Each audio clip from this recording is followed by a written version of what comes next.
आणि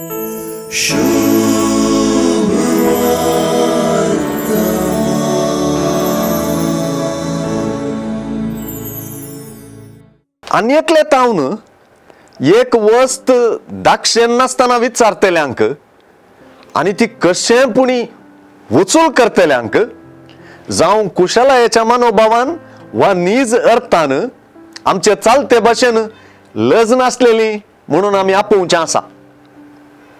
देवा मनशा संबंधांत मागणेय चड उणे अशेंच म्हणून जेजूची वपार स्पश्ट करता.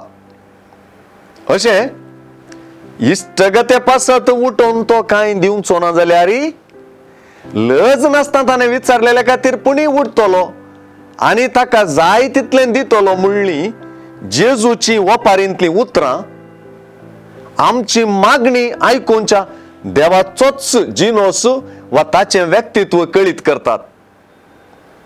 आमचो देव आमच्यो गरजो आयकूनचो देव म्हणच्या की चड करन आमी ताचे थंय मागण्यांत लागीं सरच्याक आनी ताची मजत मागून ताका उलो मारच्याकच चड गुमान दिता म्हणलें हातून कळीत जाता.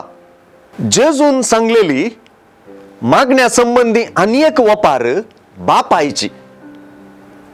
एक बापूय ताच्या सामाजिक जिवनांत भोव खोटो आसत तरी आपल्याच भुरग्यांक मात्र तो केदींच बादाक करिना आनी बरेंच दिवंक वावुरता ते आमचो अनुभवूच सांगता. परत मागण्या संबंधी देवाचे व्यक्तित्व परत कळीत जालें.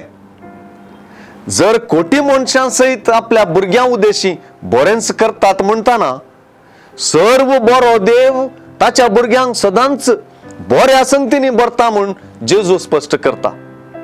देखूनच मागा तुमी घेतल्यात, सोदा आनी तुमकां मेळटलें, भोड्या आनी तुमकां उक्तें जातलें म्हणली जेजूची उतरां मागण्या उदेशी दैवीक उगडापणूच सय.